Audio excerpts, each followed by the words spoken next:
할렐루야. 오늘 주일 예배 참석하신 여러분들을 주님의 이름으로 환영하고 축복합니다. 저희 이 시간 다 같이 조용한 기도하심으로 우리 1월 네 번째 주일 주일 예배를 하나님 앞에 드리도록 하겠습니다. 우리 다 같이 기도합니다.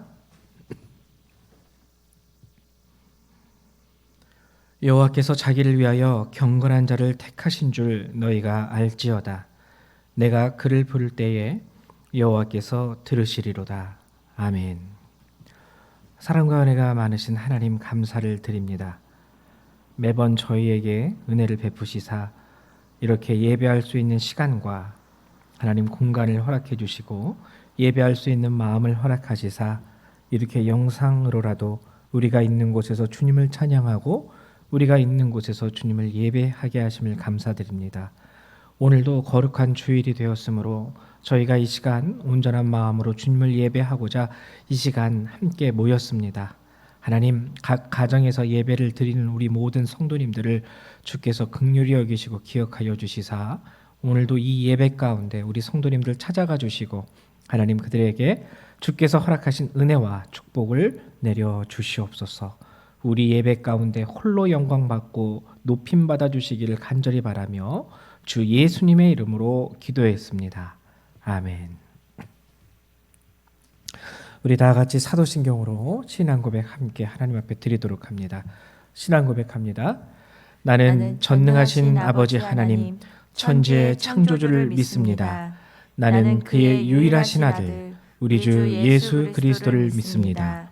그는 성령으로 잉태되어 동정녀 마리아에게서 나시고 본디오 빌라도에게 고난을 받아 십자가에 못 박혀 죽으시고 장사된 지 사흘 만에 죽은 자 가운데서 다시 살아나셨으며 하늘에 오르시어 전능하신 아버지 하나님 우편에 앉아 계시다가 거기로부터 살아있는 자와 죽은 자를 심판하러 오십니다.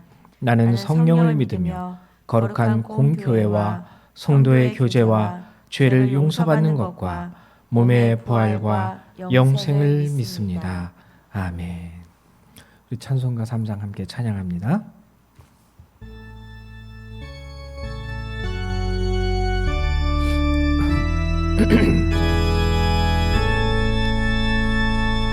성부 성자와 성령 찬송과 영광 돌려보내세 태초로 지금까지 또 영원 누구토록 성삼위께 영광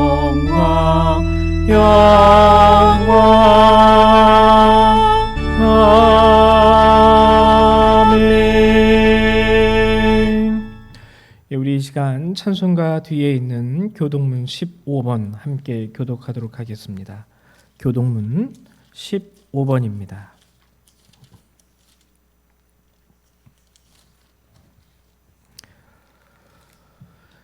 시편 27편이죠. 교독문 15번 함께 교독하도록 합니다. 여호와는 나의 빛이요 나의 구원이시니 내가 누구를 두려워하리요. 여호와는 내 생명의 능력이시니 내가 누구를 무서워하리요. 악인들이 내 살을 먹으려고 내게로 왔으나 나의 대적들 나의 원수들인 그들은 실족하여 넘어졌도다. 군대가 나를 대적하여 진칠지라도 내 마음이 두렵지 아니하며 전쟁이 일어나 나를 치료할지라도 나는 여전히 태어나리로다. 내가 여호와께 바라는 한 가지 일 그것을 구하리니 곧 내가 내 평생에 여호와의 집에 살면서 여호와의 아름다움을 바라보며 그의 성전에서 사모하는 그것이라. 여호와께서 환난 날에 나를 그의 초막 속에 비밀히 지키시고 그의 장막 은밀한 곳에 나를 숨기시며 높은 바위 위에 두시리로다.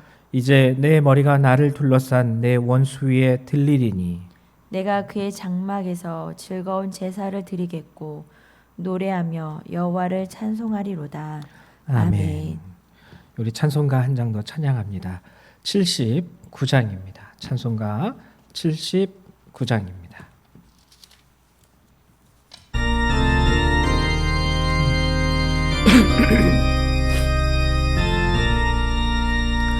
주 하나님 지으신 모든 세계 내 마음속에 그리어볼 때 하늘의 별 울려 퍼지는 데서 주님의 권능 우주에 참네 주님의 높고 위대하심을 내 영혼이 찬양하네 주님의 높고 위대하심을 내 영혼이 찬양하네 숲속이나 험한 산 골짜기에서 지저귀는 저 새소리들과 고요하게 흐르는 시냇물을 주님의 솜씨 노래하도다 주님의 높고 위대하심을 내 영혼이 찬양하네 주님의 높고 위대하심을 내 영혼이 찬양하네 주 하나님 독생자 아낌없이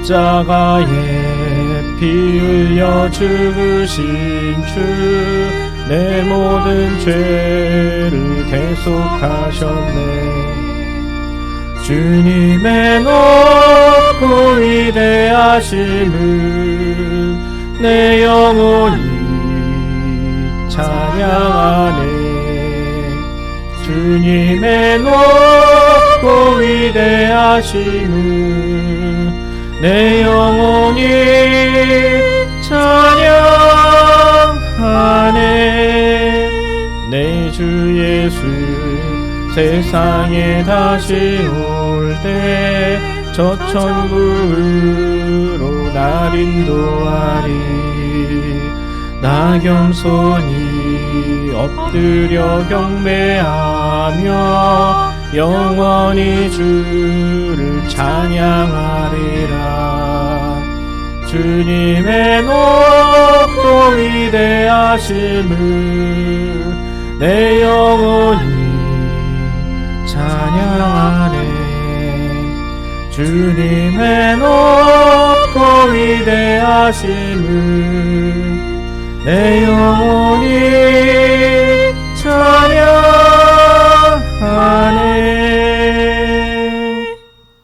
아멘. 이 시간에는 가정에서 대표자 되시는 분께서 우리 예배를 위해서 기도해 주시기를 부탁드립니다. 우리 예배를 위해서 기도합니다.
아멘.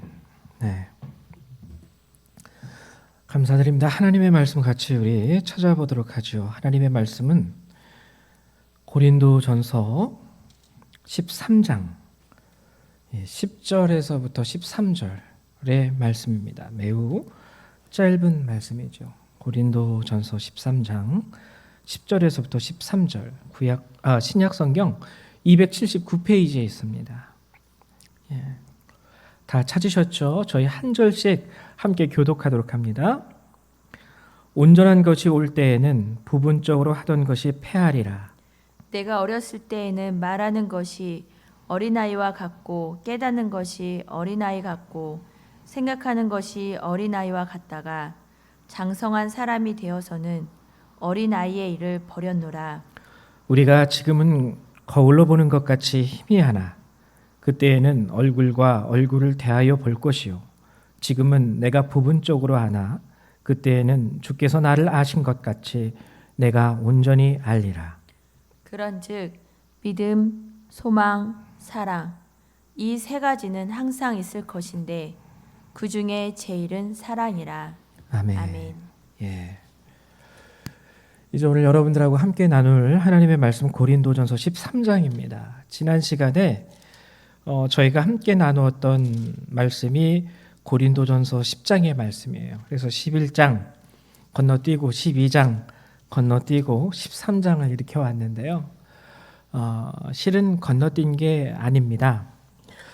여러분 우리들이 많은 기독교인들이 이미 다 알고 있죠. 고린도전서 13장 그러면 아주 유명해요. 그렇죠? 사랑장이라는 별명을 가지고 있어요. 사랑에 대해서 아주 구체적이고 자세하게 사랑이 무엇인지 우리에게 알려주고 또 가르쳐주고 있는 본문이 고린도전서 13장입니다. 처음부터 끝까지 사랑에 대해서 다 얘기를 해요. 사랑장. 근데 이 고린도전서 13장을 온전히 이해하려면 11장부터 이해하는 것이 매우 필요합니다. 그래서 11장, 12장을 건너뛰고 13장으로 온 것이 아니라 오늘 이 시간에 여러분들하고 함께 11장의 말씀도 그리고 12장의 말씀을 나누면서 최종적으로 13장의 말씀을 나누려고 그래요. 우리가 흔히 사랑이란 무엇일까요? 라고 물으면 여러 가지 모양으로 대답할 수가 있을 겁니다. 오늘 13장에 나와 있는 사랑에 대한 정의도요 많아요. 오래 참고, 사랑은 오래 참는 거예요. 사랑은 온유한 거예요. 사랑은 시기하지 않는 것이고 자랑하지 않는 것이고 교만하지 않는 것입니다. 여러 가지로 우리는 사랑을 정의할 수 있습니다. 왜냐하면 사랑은요 정말 폭넓은 개념이에요. 그래서 한 가지 딱 이것만이 사랑이다라고 우리가 딱 확정지어서 그 사랑에 대해서 정의한다는 것은 불가능한 것이죠. 근데 그럼에도 불구하고 오늘 이 고린도전서 13장이 우리 그리스도인들에게 주는 중요한 사랑의 의미가 있습니다. 그것을 여러분들하고 함께 나눠보려고 해요. 오늘 고린도전서 13장에서 결과적으로 13절이에요. 그 중에 제일은 사랑이라. 최고가 사랑이다 라는 결론으로 13장 끝을 맺고 있죠. 이 결론은 어떻게 나오게 된 것이냐면 고린도 교회에 아주 고질적인 문제가 있었습니다. 교회 안에 특별히 오늘 성경에서 우리가 함께 나눌 수 있는 고린도 교회의 문제점은 세 가지인데요. 그게 11장과 12장에 나와요. 이 세 가지 고린도 교회에 있었던 문제들을 언급하면서 최종적으로 나온 결론, 그 문제들에 대해서 어떻게 해야 되는 건지, 어떠한 자세를 갖고 살아가야 하는지, 그거에 대한 결론으로 내어준 것이 바로 오늘 고린도 전서 13장의 사랑장이라는 거죠. 그러면은 고린도 교회는 어떠한 문제들을 가지고 있었을까요? 먼저 11장 고린도전서 11장을 보면은 두 가지 문제가 나옵니다. 하나는요, 여자가 머리를 가리는 것. 우리 개신교에서는 이 풍습이 사라졌지만 천주교에서는 이렇게 여러분 가끔가다 뉴스를 통해서 보면은 화면에 보면은 천주교에 있는 여성 성도들이 머리에 하얀 보자기 그 수건 같은 거를 이렇게 쓰고 예배드리고 기도하는 것을 여러분들이 보신 적이 있었을 거예요. 그 문제에 대해서 여자가 머리를 가리고 기도하는 것, 여자가 머리를 가리고 예언하는 것, 뭐 이러한 문제들에서 한 가지 11장에 언급을 하고 있고요. 두 번째는 초대교회, 고린도 교회에 특히 있었던 성만찬에 대한 문제, 거기서 비록되는 분열과 갈등이 있었던 거예요. 성만찬에서의 분열과 갈등, 그리고 교회 안에 있는 여성 성도들로 인하여 일어난 분열과 갈등. 자, 그러면은 먼저 여자가 머리를 가리는 것은 어떠한 문제를 의미하는 것이냐면, 지금 우리나라도 조금 그렇지만 여러분 유대교도요 보면은 굉장히 가부장적인 문화를 가지고 있습니다. 유대인들도, 이스라엘도. 우리나라도 여러분 아시다시피 조선시대에는요 여성들이 이름도 없었어요. 아주 특출나고 아주 뼈대가 굵은 가문의 여성 외에는 여자들에게 일반적으로 문화적으로 이름을 지어주지 않았습니다. 그래서 여성들을 호칭할 때 뭐 아무개 댁 세 번째 딸, 뭐 아무개 씨 둘째 딸, 요 정도였지. 예, 그 여성의 정체성을 알려줄 수 있는 그 여성만의 이름은 존재하지 않았었죠. 물론 지금 우리가 사는 이 현대 시대에는 많이 그래도 남녀 평등이 그 시대에 비해서는 많이 나아졌습니다. 근데 무슨 문제가 있었냐면, 말씀드렸다시피 유대인들도요 이러한 가부장적인 삶의 문화를 가지고 있었어요. 오늘 고린도전서 11장에 나오는 그 여성이 머리를 가리는 문제에 대해서 여러분들이 본문을 이렇게 읽어보면은 딱 겉으로 볼 때 어떤 느낌이 다가오냐면 남성 우월성이라는 느낌이 다가옵니다. 예를 들면은요 7절, 11장 7절을 하나 제가 읽어드릴게요. 남자는 하나님의 형상과 영광이니. 자, 남자에 대해서 하나님의 형상과 영광이니라고 정의를 하고 있어요. 그러니까 왠지 남자는 높아 보입니다. 그 머리를 마땅히 가리지 않거니와, 그 다음에 뭐라고 나오냐면 여자는 남자의 영광이니라. 그러니까 뭔가 이렇게 여자는 하나님하고 직접적인 관련이 있기보다는 뭐 남자의 영광이니까 좀 남성에게 부속되어진, 소속되어진 존재. 그래가지고요 이 11장의 그 본문을 딱 읽으면은 뭘 우리가 처음에 느낄 수 있냐면 남성 우월성 이런 거를 느낄 수 있게 됩니다. 근데 결국에 오늘 이 문제에서는요 남성 우월성으로 일어나고 있는 문제를 지적하고 있는 거예요. 그리고 그 결론은 뭐냐면 평등하다라는 거예요. 남녀가 하나님 안에서. 무슨 문제가 있었냐면 하나님께서요 고린도 교회 안에 있는 성도들에게 골고루 은혜를 나누어 주셨습니다. 남성에게도 은혜를 주셨고요, 여성에게도 은혜를 주셨어요. 어떤 남성이 기도하다가 환상을 보고 그리고 예언을 하게 되고, 어떤 여성도 기도하다가 하나님이 은혜 주셔서 환상도 보고 그리고 예언도 하게 된 거예요. 근데 여성에게 하나님께서 남성과 다름없이 동등한 은혜와 능력으로 역사하시고 그에게 은총을 부어주셨어요. 근데 그가 예언을 하게 됩니다. 근데 이 남성들이 남성 우월적인 문화에서 그것을 보면서 여잔데 예언을 하네? 약간 이런 의식이, 잘못된 의식이 생기기 시작했던 것이죠. 그래서 우리로 치면은 누가 이제 앞에 나가서 예언을 하게 될 때 저기 저 사람 뭐 아무개 씨 부인 아니야? 아니면 뭐 아무개 씨 딸 아니야? 이런 식으로 하면서 자칫 잘못하면 어떻게 이거는 이제 제가 여러분들이 쉽게 이해할 수 있도록 하나의 예를 들은 건데요. 아니 왜 저 사람이 저기 있어? 빨리 내려와. 거기 강대상에 올라가서 뭐 하는 짓이야? 이러한 상황이 발생할 수 있을 정도까지 하나님께서는 동등하게 은혜를 내려주셨음에도 불구하고 이런 가부장적인 문화의식이 자리 잡고 있었더라는 것이죠. 물론 영적인 질서를 명확하게 사도 바울은 고린도전서에서 알려주고 있습니다. 무엇을 알려주고 있냐면 남자가 먼저 창조되어졌다.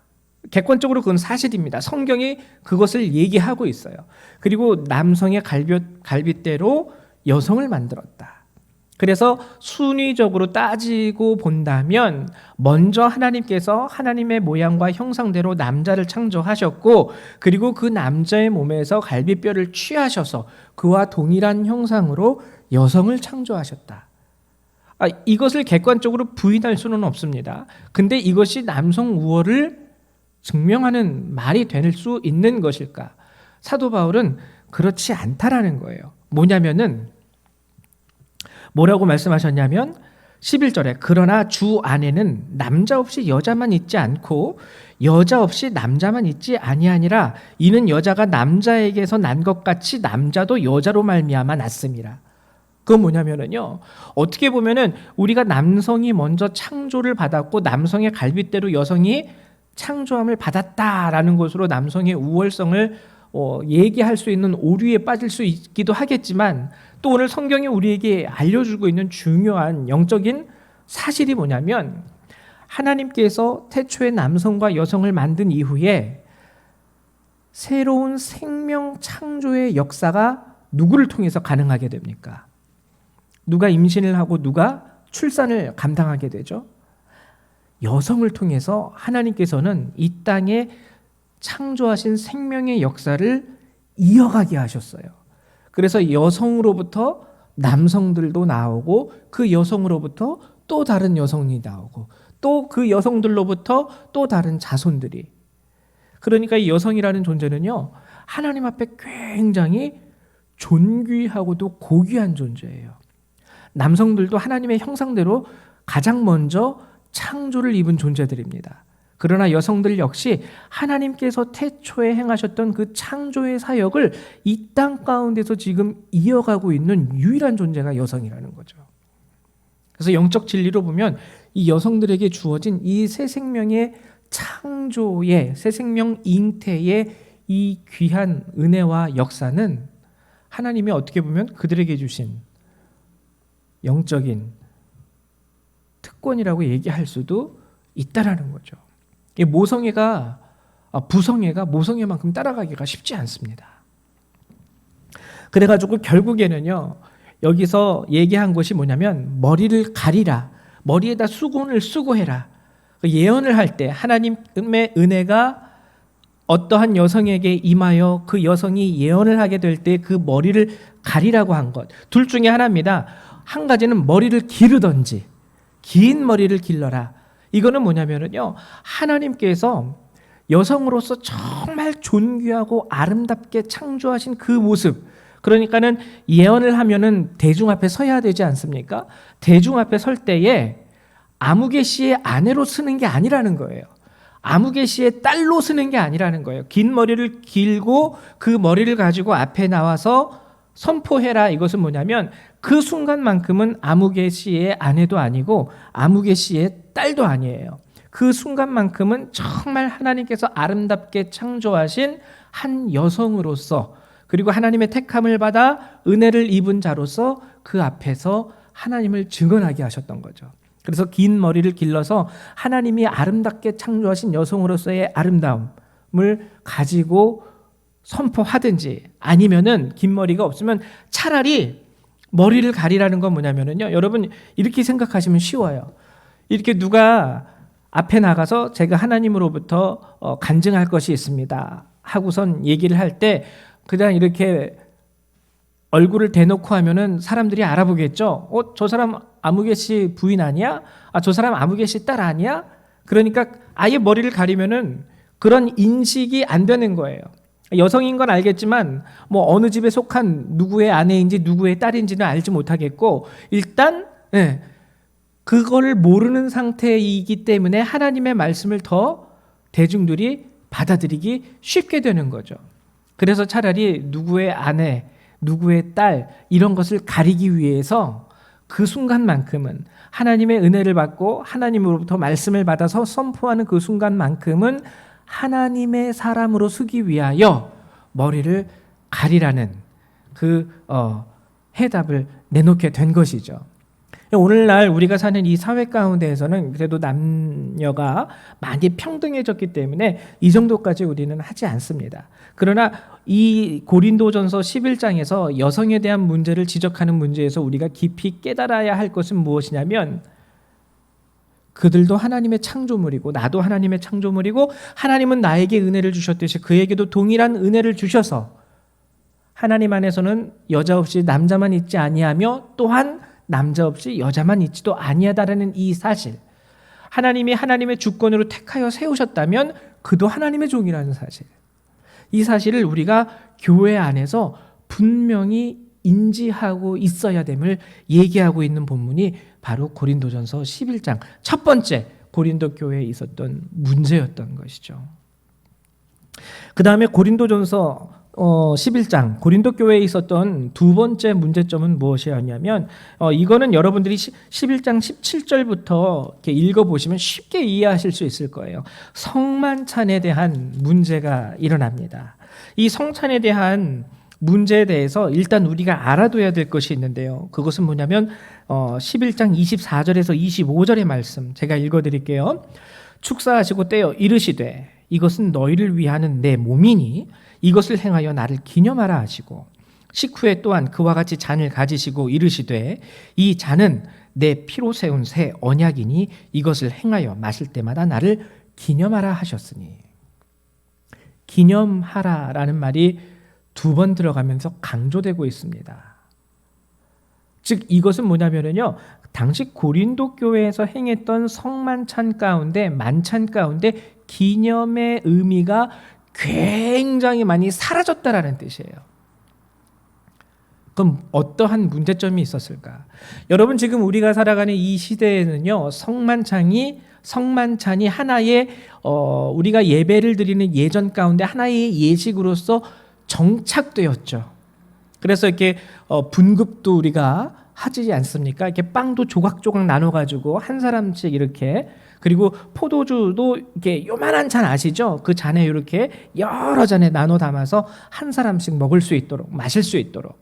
근데 초대교회 당시에 여러분, 애시당초 처음 예수님께서 유월절 전날 밤 제자들과 함께 나누었던 그 성만찬의 그 자리를 여러분 한번 상상해 보십시오. 그게 예식이나 예전이었을까요? 아니에요. 그 자리는요, 말 그대로 저녁 식사 자리였어요. 저녁 식사를 나누다가 예수님께서 같이 이렇게 맛있게 저녁을 함께 나누면서 먹고 있다가 그 자리에서 떡과 포도주를 나눠주셨던 거죠. 그렇기 때문에 초대교회까지는요, 아직까지 이것이 지금의 우리 문화에서 드리는 예배처럼 예전이나 예식으로 확실하게 자리 잡지 않던 시대였습니다. 그러니까는 약간 고린도 교회 당시에 이 성만찬도요, 성만찬식이라는 예전보다는요, 예수님이 그때 같이 제자들과 식사하셨지라는 의미 가운데에서 식사의 개념으로 많이 받아들인 거예요.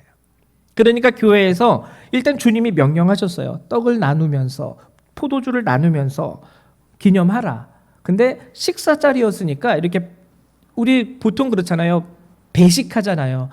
교회가 큰 교회는 이렇게 배식해 주시는 분도 있지만 조금 작은 교회는 여기다가 전기밥솥 큰 거 딱 갖다 놓으면은 자기가 먹고 싶은 만큼 이렇게 밥 떠가고 하잖아요. 그러니까는 교회에서, 고린도 교회에서 떡과 포도주를 준비해 놓습니다. 그리고 예배가 마치고 나면 성도들과 함께 주님이 그때 유월절 전날밤에 이렇게 제자들과 식사를 하셨지, 그러면서 기념하라 하셨지, 이를 행하라 하셨지, 그 말씀을 기억함으로 인하여 식사 자리를 같이 갖는 거예요. 성도들하고 같이. 근데 무슨 문제가 일어나냐면, 식사라는 개념이 있었기 때문에 앞에서 줄 서가지고 처음 이렇게 가져가시는 분들이 배부르게, 나 집에서 오늘 저녁 안 먹고 왔는데 잘 됐네, 여기서 먹어야지, 이만큼 떠가다 보니까 나중에 그 자리에 왔던 분들은 먹을 게 없는 거예요. 특히 가난한 분들은 더 했던 거죠. 그러니까 거기서 뭐가 일어날까요? 분쟁이 일어납니다. 아니, 왜 이렇게 앞에 있는 사람들 많이 떠가는 거야? 그럼 앞에 있는 사람들은 또 얘기하죠. 아니, 그럼 빨리 일찍 와서 줄을 서든지. 자기가 늦게 와놓고선 우리가 다 먹었다고 뭐라고 그래? 이러한 일들이 생기는 거죠. 이때 우리가 뭐 인간적으로 생각한다면 뒤에 계신 분들을 생각해서 조금씩 가져가세요. 이렇게 적당하게 가져가세요. 음식 남기지 않게 가져가세요. 뭐 이렇게 얘기할 수도 있었겠지만 오늘 고린도 전서에서 우리에게 알려주고 있는 것은 성찬의 참된 의미, 바로 24절과 25절이에요. 성찬이라는 것은 비록 예수님이 저녁 식사 중에 제자들과 함께 행하셨던 그 예식이 성찬이긴 하지만 성찬이라는 것은 저녁 식사가 아니다. 성찬이라는 것은 예수님이 명령하고 분명하게 우리에게 말씀하신 것은 내 몸을 기념하라. 그리고 내 피로 세운 새 언약, 이것을 마실 때마다 나를 기념하라. 이 두 가지가 핵심이다. 이 기념함이 너희들 가운데 없이 성찬에 임한다라는 것은 죄를 범하는 것이다 라고 강력하게 얘기하고 있습니다. 단순히 배부르기 위해서, 단순히 먹기 위해서 참여하는 성찬이 아니라는 것을 우리에게 알려주고 있는 것이죠. 뭐라고 얘기하냐면 27절에 그러므로 누구든지 주의 떡이나 잔을 합당하지 않게 먹고 마시는 자, 여기서 합당하지 않게 먹고 마시는 자는요, 이 주님이 기념하라고 말씀하신 그 말씀의 참뜻은 알지도 못하고 그냥 먹는 자들을 의미합니다. 그러면은 주님이 말씀하신 이 성찬의 참된 의미, 몸을 기념하는 것과 언약의 피, 이것을 기념하는 것은 무엇을 의미하는 것일까? 여러분, 몸이라는 거는요, 예수님이 직접 이 땅에 내려오셔서 살아가신 삶의 모습을 말하는 겁니다. 첫 번째 그 삶의 모습은 사랑이에요. 그러니까 그 떡을 먹을 때마다요, 우리는 예수님의 사랑을 결단하는 거예요. 이게 기념하는 거예요. 주님이 우리를 사랑하셔서 이 땅에 오셨지. 주님이 우리를 사랑하시기 때문에 그 모진 고난과 순환을 참아내고 이겨내주고 견뎌내주고 십자가에 자기 생명을 내어주시기까지 하셨지. 성찬에 참여함으로 떡을 받아먹는다라는 것은요, 그 사랑을 감사하고 그리고 나 역시 이제 주님의 몸을 나눠 먹은 자예요. 그 사랑의 삶이 내 안에 흡수되는 겁니다. 내 안에 흡수되었으니 내 몸에서 그 사랑이 흘러 나와야 되겠죠. 이것이 바로 몸을 기념하라의 참된 의미예요. 첫 번째는 사랑이고 두 번째는 고난입니다. 주님의 몸은 고난을 의미해요. 그러나 하나님의 뜻을 이루기 위하여 그 모든 고난도 예수 그리스도께서는 다 감당해 내셨어요.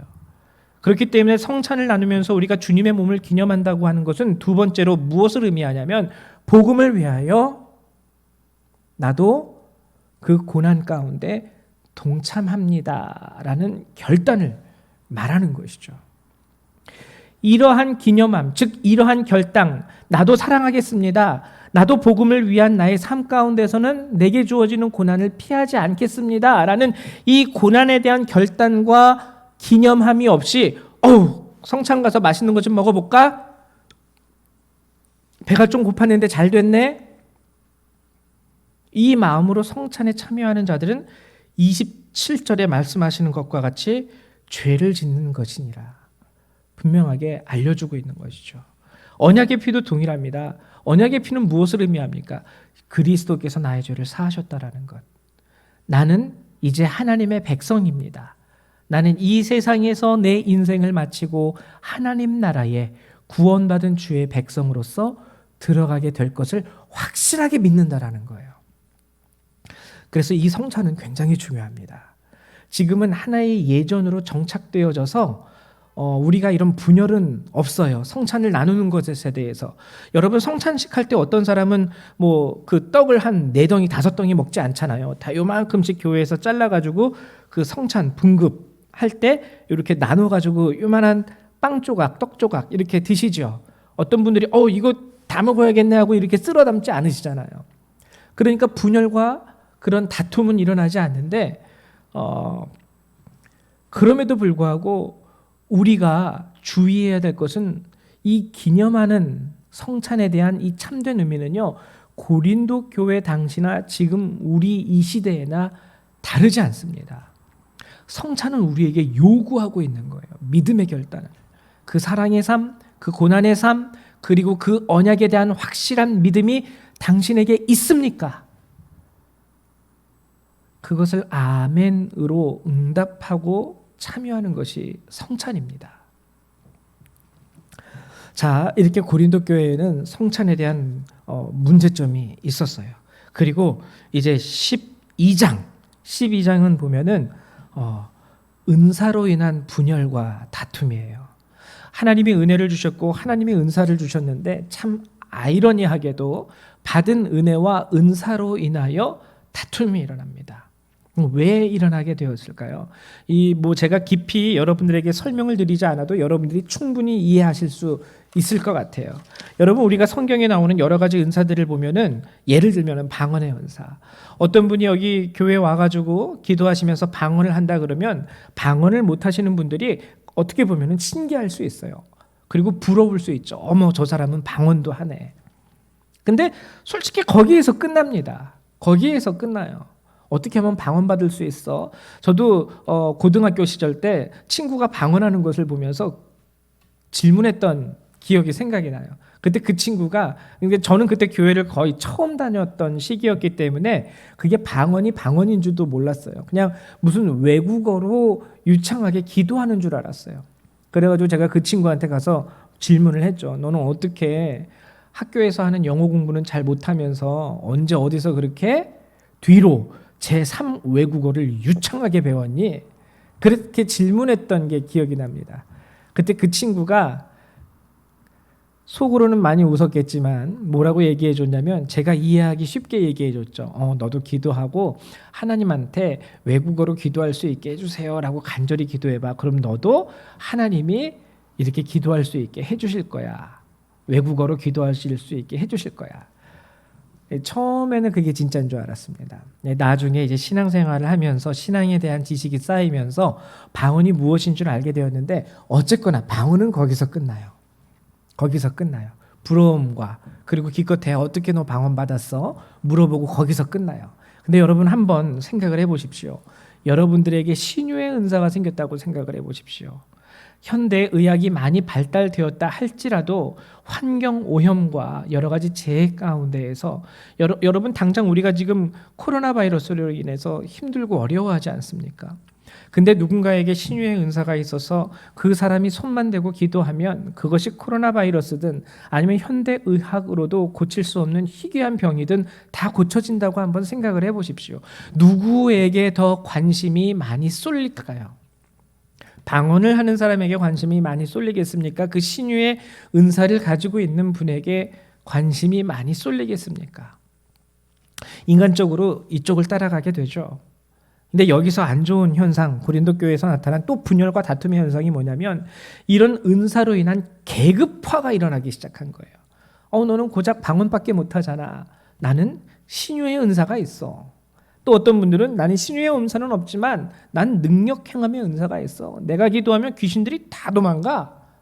이런 여러 가지 은사로 인해서 함께 연합하기보다는 은사로 인해서 내가 더 높아, 내가 더 잘났어. 이런 분열과 다툼이 일어나기 시작하게 한 겁니다. 그러면 이에 대해서 오늘 고린도전서 12장이 우리에게 알려주고 있는 하나님의 말씀은 무엇일까요? 이게 뭐냐면은 28절의 말씀이에요. 굉장히 중요한 말씀입니다. 28절의 말씀 이렇게 얘기하고 있습니다.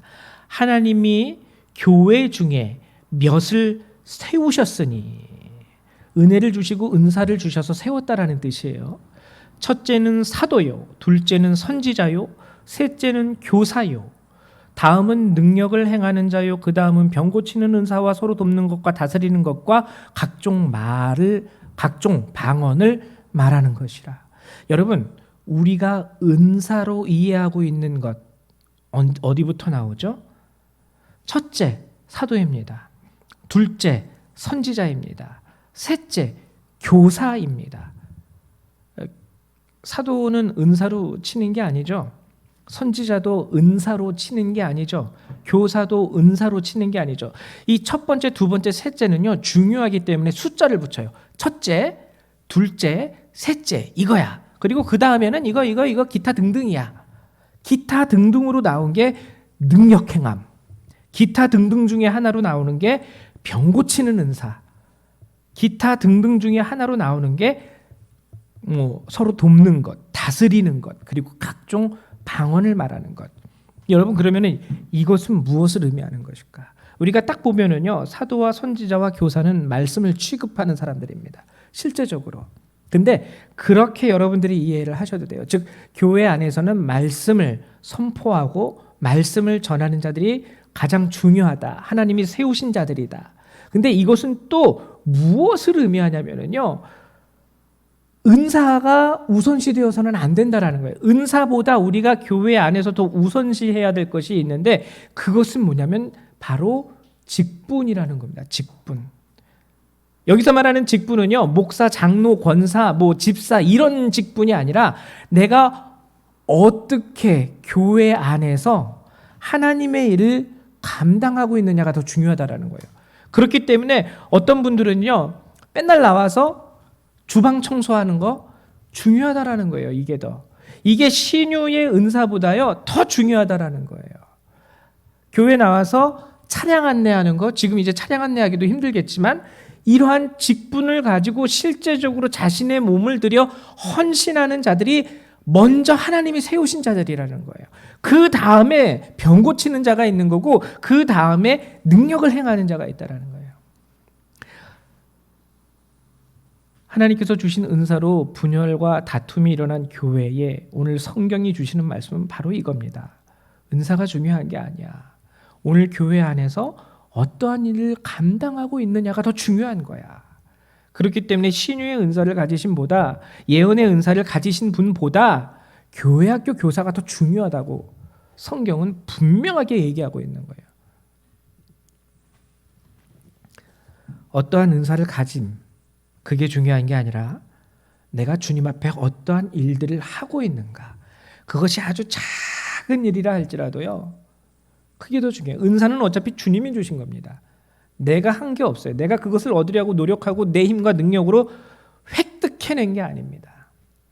그러나 차량 안내하는 것, 이거는 내가 가진 것으로 내가 직접 하나님께 드리는 거예요. 주방 봉사하는 것, 내가 가진 것으로 내가 직접 하나님께 드리는 나의 헌신입니다. 그렇기 때문에 내가 어떠한 일들을 감당하고 있느냐라는 것이 내가 어떠한 은사를 가지고 있느냐라는 것보다 교회 안에서는 더 중요한 것이다. 이것을 알려주고 있는 것이 바로 28절의 말씀입니다. 그리고 그 일들을 감당하는 것 중에서 가장 중요한 자들이 하나님의 말씀을 다루고 있는 자들을 이야기하는 것이죠.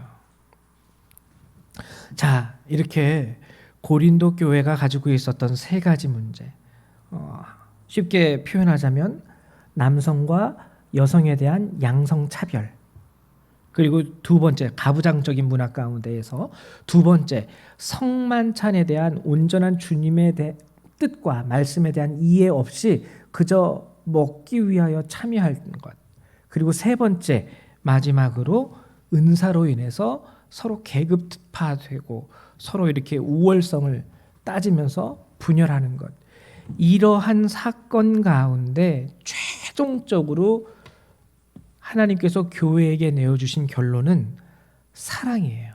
자, 그래서 13장 처음 부분을 제가 읽어드릴게요. 내가 사람의 방언과 천사의 말을 할지라도 사랑이 없으면 소리나는 구리와 울리는 꽹과리가 되고, 내가 예언하는 능력이 있어 모든 비밀과 모든 지식을 알고 또 산을 옮길 만한 모든 믿음이 있을지라도 사랑이 없으면 내가 아무것도 아니요. 사랑이 없으면 왜 꽹과리가 되시는 줄 아십니까? 왜냐면은요, 여러분 어떠한 사람이 계신다고 한번 상상을 해보죠. 그분에게 하나님의 말씀이 주어졌어요. 그래서 하나님이 그분에게 명령하셨습니다. 가서 이 말씀을 전하고 선포해라. 하나님께서 그에게 말씀을 주시고 전하고 선포하라 하심은 그 말씀을 이루시기 위함이죠. 근데 사랑이 없으면은요, 그 말씀 안 이루어집니다. 교회가 사랑이 있으면 여러분 회개하십시오. 마지막 날이 가까웠습니다. 주님 반드시 다시 오십니다. 회개하지 않으면 우리 구원 못 받습니다. 교회가 사랑이 있으면은요, 사람들이 그 교회의 사랑을 보고 그 말씀을 따라요. 근데 교회가 사랑이 없으면 야, 너나 회개해야지 누구한테 회개하라 그래. 하나님께서 이 땅을 구원하시기 위하여 메시지를 주셨음에도 불구하고 교회가 사랑이 없으면 그 외치는 메시지가요, 꽹과리처럼 울리다가 끝나는 거예요. 그렇기 때문에 아무리 능력과 예언의 말씀이 주어져도 사랑이 없으면 그냥 울리는 공허한 외침으로 하나님의 말씀은 이루어지지 않고 끝나게 됩니다. 그렇기 때문에 사랑은 중요한 거예요. 그리고 최종적으로 말씀을 마치면서 사랑이 중요한 이유는 바로 12절에 나옵니다. 여러분 보세요. 우리가 지금은 거울로 보는 것 같이 희미하나, 그리고 지금은 내가 부분적으로 아나. 제가 예전에 여러분들에게 하나님의 말씀을 설교를 하면서 드린 예화 중에 하나가 장님이 코끼리 보는 것. 장님들을 데리고 동물원에 갔습니다. 그 시각장애인들에게 코끼리를 만질 수 있는 기회를 주었어요. 자, 이것이 바로 코끼리입니다. 근데 한 분은 다리통을 만졌어요. 코끼리는 아주 나무와 비슷하게 생겼군요. 또 한 분에겐 꼬리를 만지게 해줬어요. 아니야, 코끼리가 무슨 나무야, 뱀 비슷하게 생긴 것 같은데. 또 한 분에게는 코끼리의 귀를 만지게 해줬어요. 무슨 소리야, 넓은 나뭇잎이나 부채 비슷하게 생긴 것 같은데. 이들이 시각 장애인이기 때문에 부분적으로 코끼리를 이해했습니다. 그분들의 말씀이 틀린 것은 아니에요. 우리가요, 지금은 하나님을 부분적으로 아나요. 하나님께서 우리에게 말씀을 주시고 그 말씀 안에서 우리에게 계시해 준 내용, 그것만 우리는 보고 하나님을 이런 분이구나라고 알 수 있는 거예요. 하나님을 전체적으로 알 수는 없습니다. 그러나 오늘 성경이 뭐라고 말씀하시냐면 그때에는 얼굴과 얼굴을 대하여 볼 것이요. 여러분 예수님 알고 계시죠? 그럼 제가 질문할게요. 예수님이 키가 몇 센치일까요? 예수님의 머리카락은 곱슬머리일까요? 생머리일까요? 아니면 노란색일까요? 갈색일까요? 검정색일까요? 눈동자는 파란색 눈동자일까요? 아니면 아시아인과 같이 검정색 눈동자일까요? 물론 이게 구원을 받는 것에 있어서 중요하진 않지만 우리가 이런 거 잘 몰라요. 왜? 성경이 그런 거 얘기 안 해주기 때문에. 그러나 그때에는 얼굴과 얼굴을 대하여 본다라고 얘기합니다. 그때는 언제일까요? 우리가 주님을 만날 때라는 겁니다. 주님이 이 땅 가운데 재림에 오시거나 아니면 우리가 이 세상에서의 삶을 마치고 하나님 나라에 들어가는 그때에는 얼굴과 얼굴을 대하여 볼 거래요. 그리고 그때에는 주께서 나를 온전히 아시는 것 같이 비로소 나도 주님을 온전히 알 수 있다라는 거예요. 우리가 주님을 모르지는 않습니다. 그러나 온전히 알지는 못합니다. 하나님이 보여주시는 것만 보고 주님은 이런 분이구나 하고 알 수 있어요. 부분적으로. 그러나 그때는 온전히 알리라. 근데요, 13절에 어떻게 말씀을 시작하냐면 그런즉, 이건 뭔 뜻이냐면 온전히 알기 위해서, 얼굴과 얼굴을 대하여 보기 위해서, 이렇게 이해하시면 돼요. 그런즉 믿음, 소망, 사랑, 이 세 가지는 항상 있을 것인데 그 중에 제일은 사랑이라. 그런즉 사랑이 제일이라는 거예요. 즉 뭐냐면 사랑이 없으면 얼굴과 얼굴을 대면하여 보는 게 불가능하다라는 뜻입니다.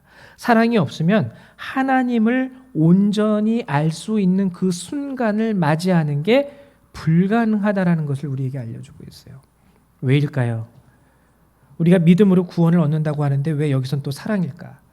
왜냐하면 살아있는 믿음의 증거는 바로 사랑이기 때문입니다. 행함이 없는 믿음은 죽은 믿음이라 그러죠. 이 행함의 본질이 사랑이에요. 사랑이 없는 행함은 죽은 믿음이라는 것이죠. 사랑이 제일인 이유가 여기에 있습니다. 우리가 주님을 사랑이 아니면 볼 수가 없어요. 사랑이 아니면 나의 믿음이 살아있는 믿음입니다라는 것에 대한 증거가 없어지는 거예요. 사랑이 없으면. 여러분들 이 사실을 꼭 기억하셔서 오늘 성경이 우리에게 주시는 이 말씀, 한 주간, 적어도 이 한 주간만큼은 최선을 다해서 주님을 사랑하고 또 여러분 스스로가 여러분의 몸을 사랑하는 것처럼 동일한 마음과 자세로 이웃을 사랑할 수 있는 그러한 한 주 되시기를 주님의 이름으로 축원드립니다. 제가 잠깐 기도하도록 하겠습니다. 하나님 감사합니다. 오늘도 이 시간 우리에게 이 귀한 말씀을 허락해 주시고, 하나님 정말 우리가 살아있는 믿음을 위하여 또한 사랑이 필요하다 말씀하시는 하나님의 뜻을 알게 하시니 감사를 드립니다. 하나님, 우리가 우리 마음에 아직도 시기하는 마음도 있고 질투하는 마음도 있고 남을 허용하지 못하고 용납하지 못하는 마음도 너무나도 큰 것을 주님 알고 계십니다. 우리가 이 일을 먼저 주님 앞에 회개하며 적어도 오늘 주께서 주신 이 말씀을 듣고 하나님 이 한 주만이라도 주님 앞에 사랑할 수 있는 자로 세움받게 되기를 소망합니다. 이 말씀을 들은 우리 모든 성도님들을 축복하여 주셔서 저들이 적어도 이 한 주만큼 이 세상 가운데 하나님이 세우신 사랑의 빛이 되게 하시고 그 사랑의 맛을 전할 수 있는 참된 사랑의 소금이 될 수 있는 성도들이 될 수 있도록 도우시고 축복하여 주시옵소서. 오늘도 우리의 예배 받아주심에 감사드리며 예수님의 이름으로 기도했습니다. 아멘. 이 시간 찬송가 220장 함께 찬양하시면서 준비하신 예물을 하나님 앞에 드리도록 하죠. 220장입니다.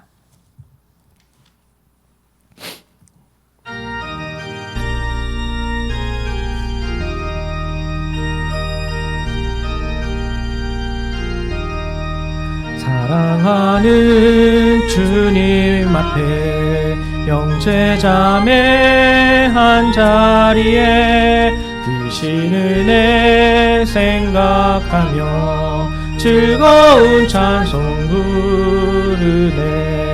내 주 예수 본을 받아 모든 사람 내 몸같이 환난 근심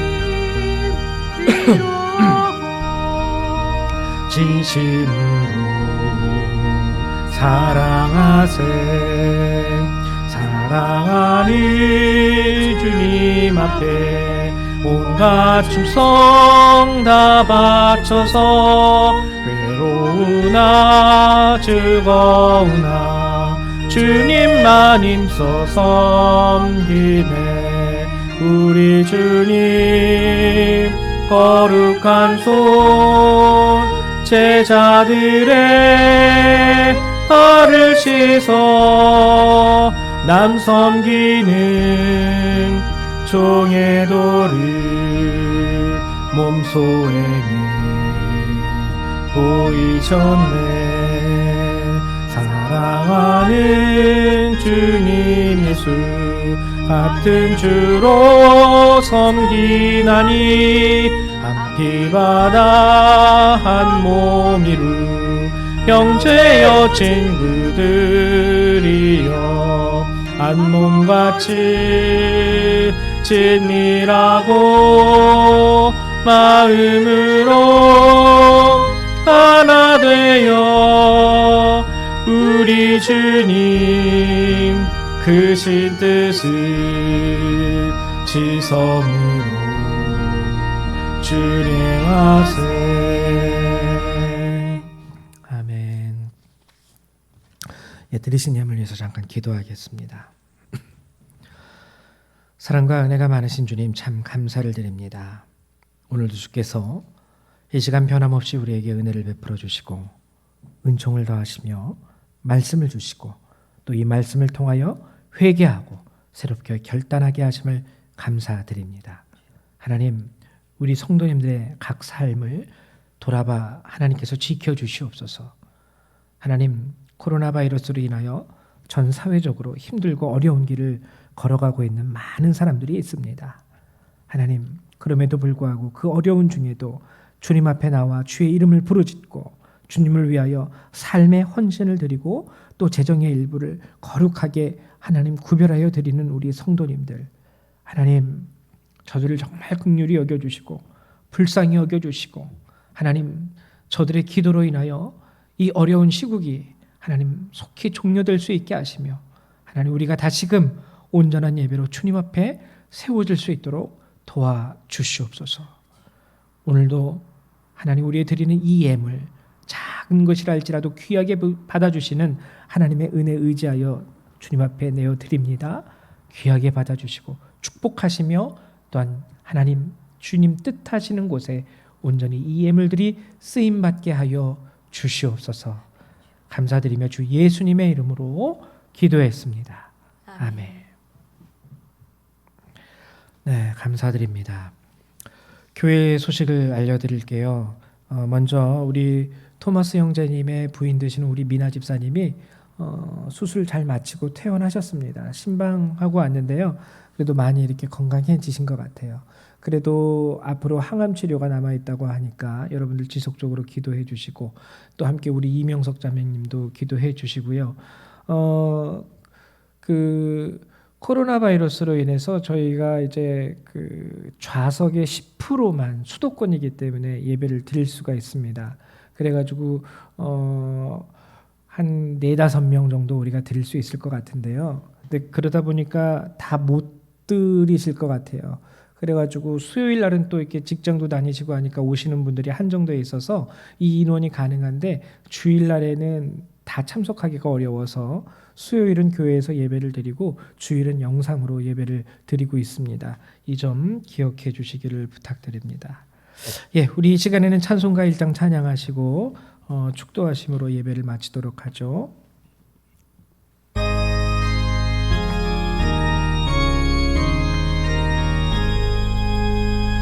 만복의 근원 하나님 온 백성 찬송 드리고 저 천사여 찬송하세 찬송 성부 성자 성령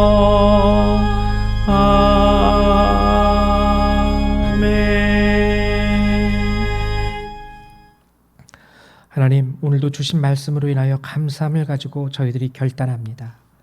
이제 이 예배를 마치고 하나님께서 우리에게 허락하신 우리 본연의 삶의 자리로 저희가 돌아갑니다.